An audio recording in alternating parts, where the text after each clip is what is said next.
जय हिंद दोस्तों। कैसे हैं आप सब कोई। आशा करता हूँ अच्छे होंगे।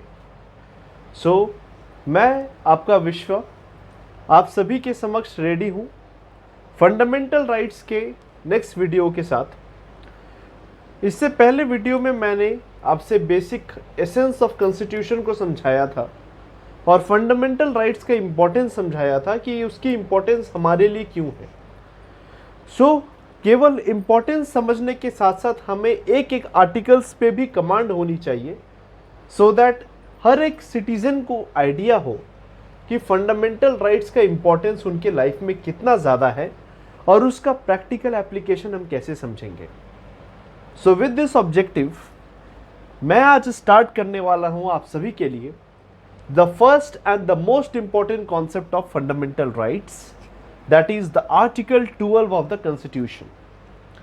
जैसे मैंने आपसे प्रीवियस वीडियो में कहा था कि अगर आपको फंडामेंटल राइट्स देखना है तो आप पार्ट 3 में चले जाओगे और आर्टिकल 12 से खोलोगे तो आपको फंडामेंटल राइट्स क्लियर हो जाएंगे। चलिए स्टार्ट करते हैं the first and the important concept of the fundamental rights.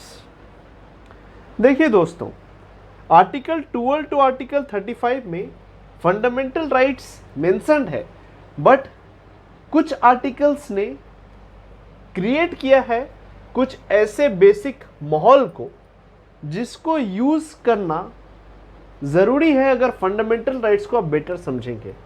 कहने का मतलब है कि अगर आप आर्टिकल 12 को पढ़िएगा ना तो वो कोई आपको राइट नहीं देता है।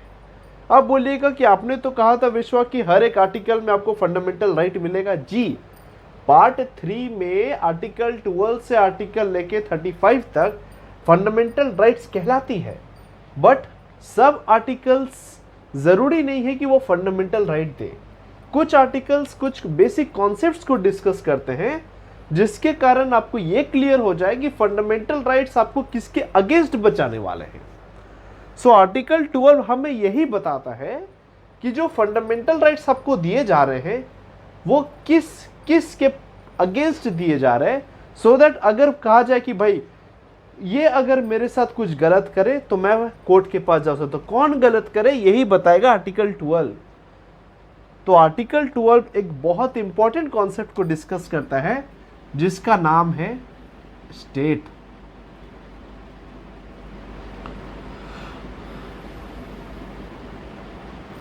अब दोस्तों, आपके मन में एक बात आ रही होगी, आज तक अगर आपसे कोई पूछे कि व्हाट इज अ स्टेट तो आप क्या कहिएगा?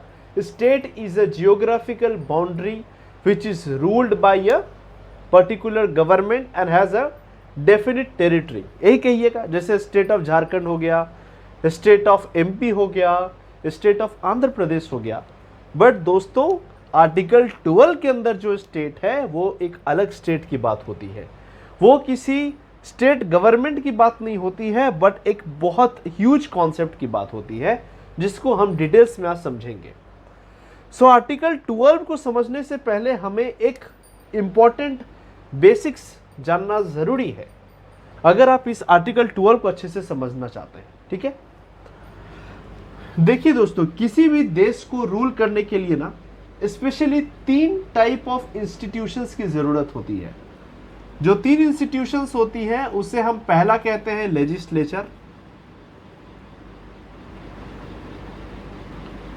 जो सेकंड कहते हैं उसे हम कहते हैं एग्जीक्यूटिव, एंड थर्ड जो कहते हैं उसे हम कहते हैं जुडिशियरी। ये 3 इंस्टीट्यूशंस का रोल आपके लिए इंपॉर्टेंट है समझना। ठीक है, अब समझते हैं ये होते क्या है। देखिए दोस्तों, लेजिस्लेचर का ऑब्जेक्टिव होता है टू मेक लॉज। क्या होता है? Make laws. एग्जीक्यूटिव का ऑब्जेक्टिव होता है इंप्लीमेंट लॉज।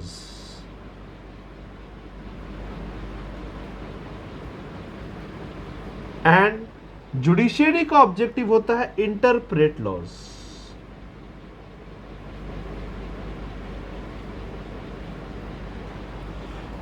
ठीक है, समझते हैं ये होता क्या है।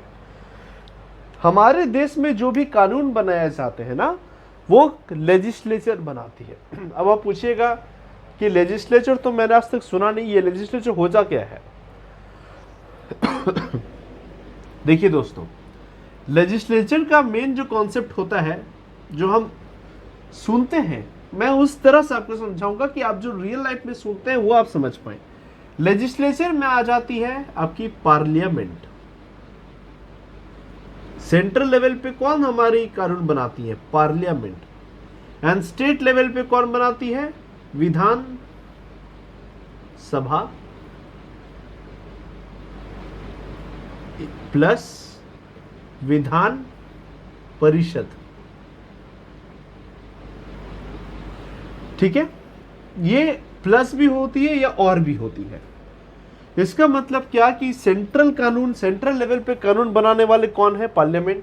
और किसी पर्टिकुलर ज्योग्राफिकल स्टेट के लिए अगर कानून बनाया जाए तो वो कौन बनाता है? विधानसभा या विधान परिषद, बड़े स्टेट्स के लिए। और कुछ स्टेट्स में केवल विधानसभा होती है, विधान परिषद अपॉइंट नहीं होता है। ठीक है, उसी तरह अगर एग्जीक्यूटिव की बात करें तो जब लॉज बन गई है तो उस लॉज को ग्राउंड लेवल पे इंप्लीमेंट करना जरूरी है ना। जैसे मान लीजिए सरकार ने लॉज बना दिया फॉर लाइक मनरेगा। अब उस मनरेगा को ग्राउंड लेवल पे इंप्लीमेंट हो रहा है कि नहीं, लोगों को वेस्ट एम्प्लॉयमेंट प्रोवाइड की जा रही है कि नहीं, ये चीज को मेंटेन करना, इस चीज को सुपरवाइज करने का ऑब्जेक्टिव भी तो जरूरी है ना। क्योंकि लॉज बना देने से नहीं है, हमारे देश में लॉज को इंप्लीमेंट करना भी बहुत जरूरी है, या किसी भी देश में ये चीज जरूरी है। सो इसका काम कौन करती है? इसका काम करती है एग्जीक्यूटिव्स। तो executives implement the laws on the ground level. अब बोलिएगा एग्जीक्यूटिव्स क्या होते हैं?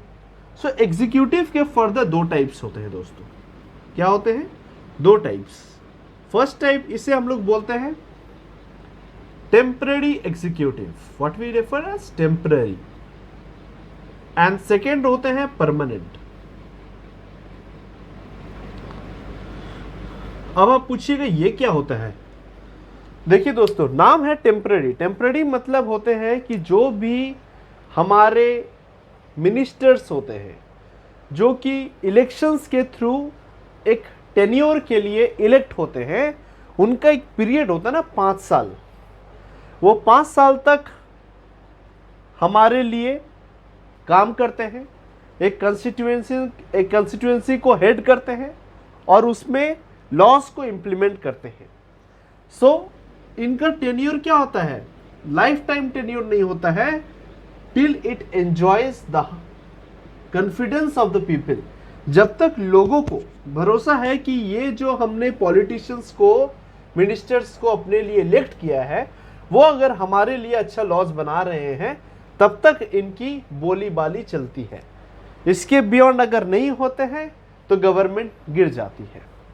इसलिए इन्हें टेम्पररी कहा जाता है, क्योंकि इनका टेन्योर होता है 5 इयर्स, और 5 इयर्स के बियॉन्ड फिर से इन्हें इलेक्शन कंटेस्ट के थ्रू, इलेक्शन के थ्रू इन्हें फिर से अपने वर्चस्व को प्रूव करना पड़ता है लोगों के सामने कि मैं आपके इलेक्टेड रिप्रेजेंटेटिव बनने के काबिल हूं। That is why it is referred as temporary executive. अब बात करेंगे परमानेंट। सो परमानेंट एग्जीक्यूटिव ही एक ऐसे एग्जीक्यूटिव है जिसके लिए हजारों लाखों बच्चे तैयारी करते हैं। जितने सारे बच्चे जो सिविल सर्वेंट बनते हैं वो सब हमारे परमानेंट एग्जीक्यूटिव्स हैं। क्यों? क्योंकि till the age of retirement उन्हें किसी के वोट या उन्हें किसी कॉन्फिडेंस को प्रूव करने की जरूरत नहीं है। They are permanent in nature. एक बार ये अपॉइंट हो गए, एक बार इन्होंने यूनियन पब्लिक सर्विस कमीशन के एग्जाम को क्लियर कर लिया, एक बार उन्होंने स्टेट पब्लिक सर्विस कमीशन के एग्जाम को क्लियर कर लिया, प्री मेंस इंटरव्यू निकाल लिया, उसके बाद ये जहां पे भी काम करते हैं इन्हें रिमूव करना, इन्हें किसी की कॉन्फिडेंस को प्रूव करने की जरूरत नहीं होती है। They work in a permanent base till they attain the age of retirement. That is why they are referred to as a permanent executive. ठीक है दोस्तों, अब आ जाते हैं जुडिशरी। देखिए, जुडिशरी का रोल बहुत इंपॉर्टेंट है हमारे देश में, ठीक है। क्यों? क्योंकि अगर लेजिस्लेचर कोई भी लॉस बनाती है तो हो सकता है ना कि बहुत बार उस लॉस का इफेक्ट पॉजिटिव से ज़्यादा नेगेटिव हो। जैसे फार्म लॉज सरकार ने बनाई थी, अब जब सरकार को उसे बैक ऑफ लेना पड़ा तो उसे ज़रूर कुछ ना कुछ ये फील हुआ कि उसके नेगेटिव इम्पैक्ट्स माइट भी जाता हो लोगों पे।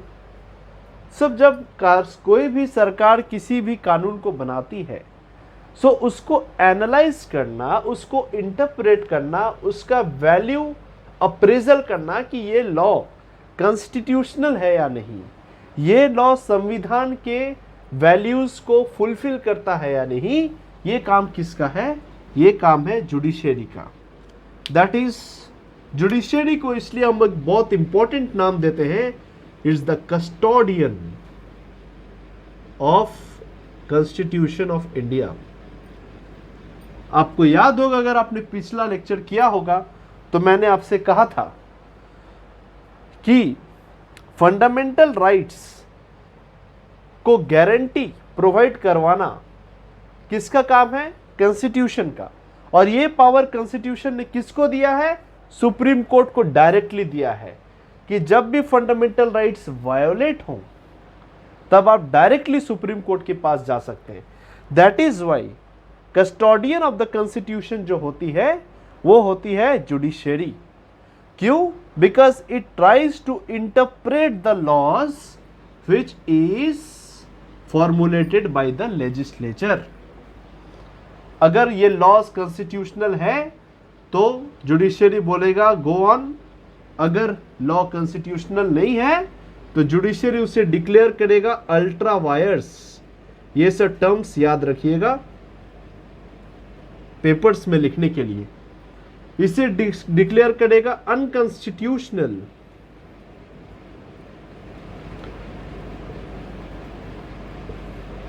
और इस पावर को, जब जुडिशरी अपने इस पावर को इंप्लीमेंट करता है, सो इस पावर को हम लोग बोलते हैं जुडिशियल रिव्यू। क्या बोलते हैं? Judicial review. So I hope आपको समझ में आ रहा होगा कि जुडिशरी का रोल हमारे देश में कितना क्रूशियल है। और इसी कारण से जुडिशरी को बहुत सेपरेट और एक्सेसिव पावर्स दिए गए हैं, so that it does not get affected by the legislature. क्या पावर्स दिए गए हैं इसे हम बाद में समझेंगे, बट अभी तक आपको यह समझ के रखना है कि जुडिशरी को इंडिपेंडेंस क्यों जरूरी है, जुडिशरी का इंपॉर्टेंस ये तीनों विंग में क्यों इंपॉर्टेंट है। आई होप ये चीजें आपको क्लियर हो गई होगी। जब आप ये तीन समझ चुके हैं तो अब आपको स्टेट को समझने में बहुत आसानी होगी दोस्तों, ठीक है। देखिए, स्टेट को समझाने से पहले मैं आपको एक डायग्रामेटिक रिप्रेजेंटेशन देना चाहता हूं। आप इंडिया के मैप को देखिए और आपको चीजें क्लियर हो जाएंगी। मैं ब्रॉडली इंडिया का मैप बनाता हूं आपके लिए, ठीक है।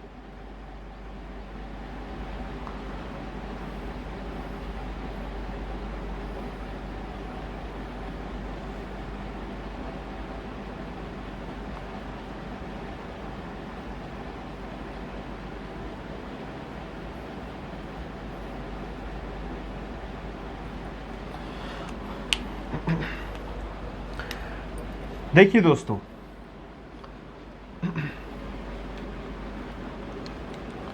यहां पे एक जगह है, यहां पे मैं मार्क कर रहा हूं दिल्ली। इसको आप लीजिएगा नंबर 1। फिर मैं मार्क कर रहा हूं एक जगह, दिस इज आंध्र प्रदेश, इसको मार्क कर लीजिएगा नंबर 2। फिर मैं मार्क कर रहा हूं एक जगह,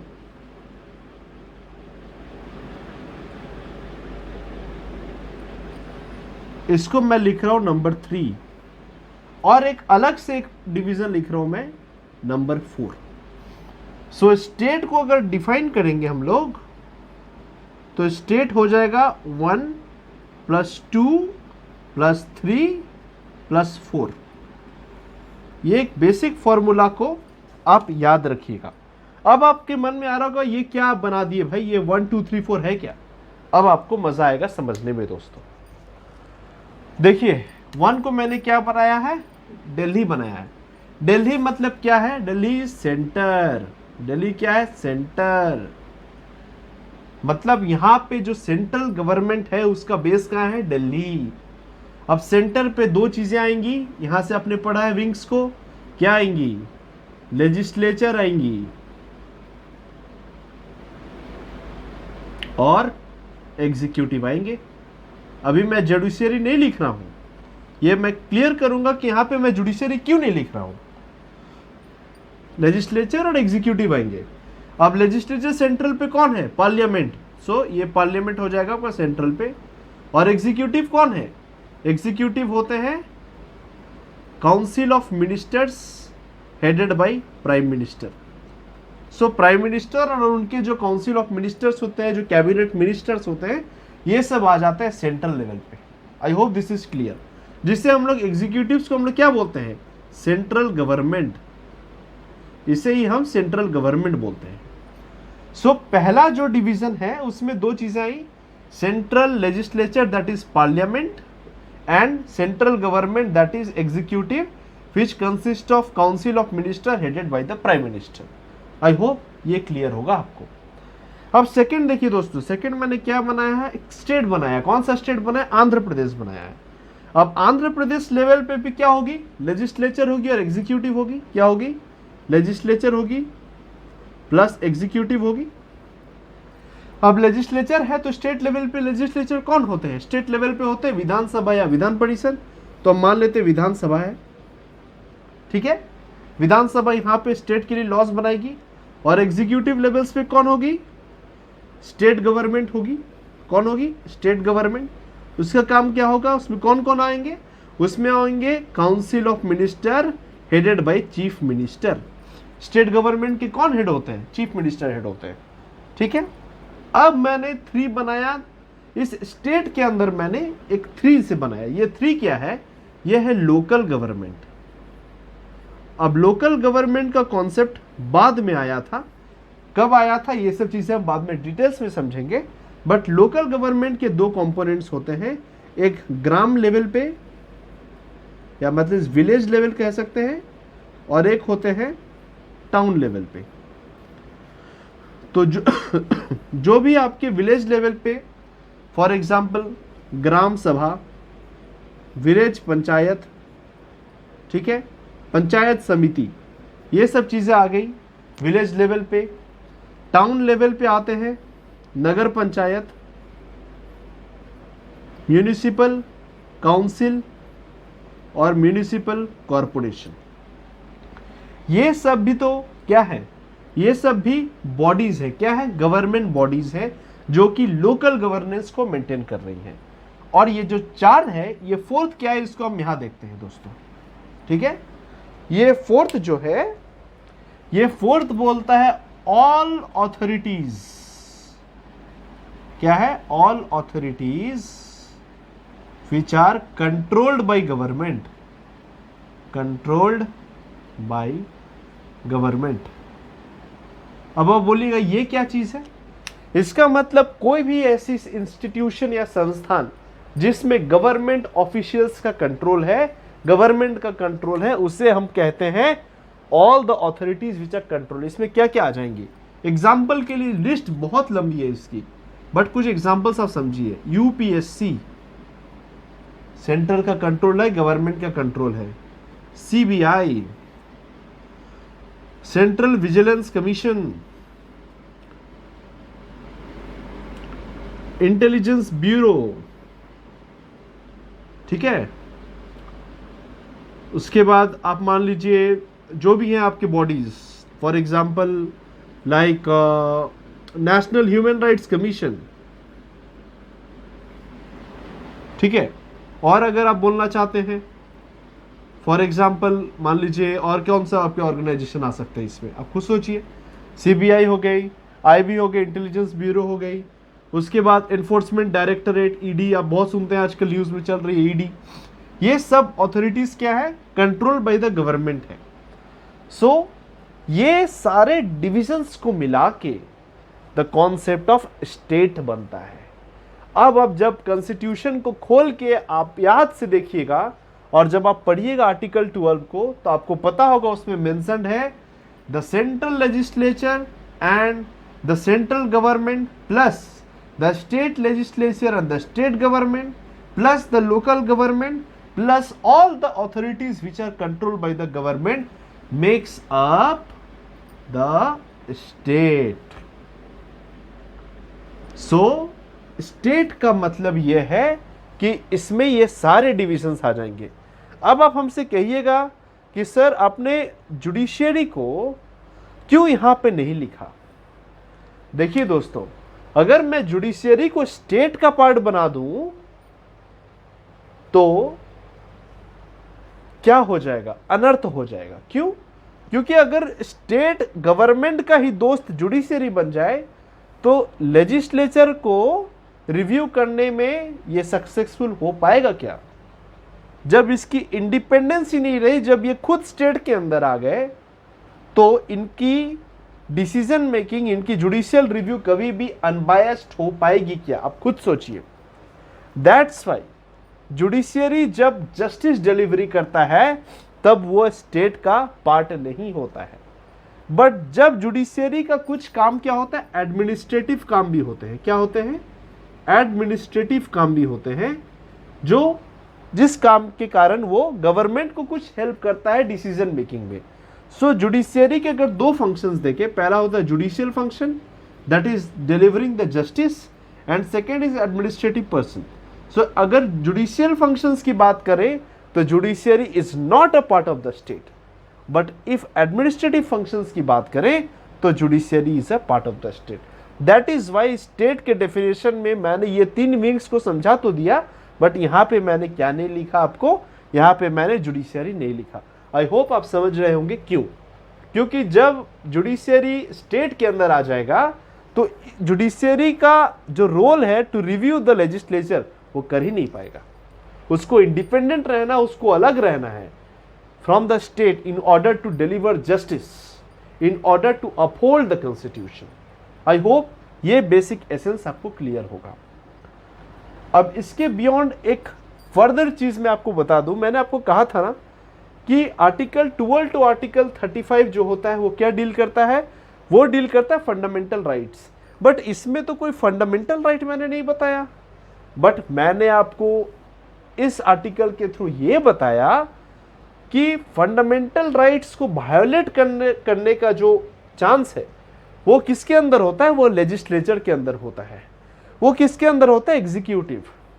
और जब ये चीजें, अगर ये लॉज वायलेट करने लगे, इसलिए फंडामेंटल राइट्स जो कॉन्स्टिट्यूशन में प्रोवाइड किया गया है उसका ऑब्जेक्टिव है to protect us, to protect the citizens and the individuals of the country from the tyranny of the state. बार बार आप आएंगे, समझेंगे स्टेट। जब भी आप केसेस देखते होंगे तो आप बोलते state of this versus union of India, that is the concept of state. So state से प्रोटेक्ट करने की जिम्मेदारी किसकी है? कॉन्स्टिट्यूशन ने किसको दी है? जुडिशियरी को दी है। और इसलिए जुडिशियरी को स्टेट का पार्ट नहीं माना जाता है। I hope the detailed concept of state आपको क्लियर हो गया होगा। अगर इससे कोई भी डाउट हो तो आप प्लीज हमसे कमेंट सेक्शन पे शेयर करें, और अगर वीडियो अच्छी लगी हो तो ज़्यादा से ज़्यादा लाइक करें, शेयर करें, बेल आइकन को दबाएं सो दैट आपको अगले वीडियोस की नोटिफिकेशन मिल जाए। सो आज के लिए इतना ही दोस्तों।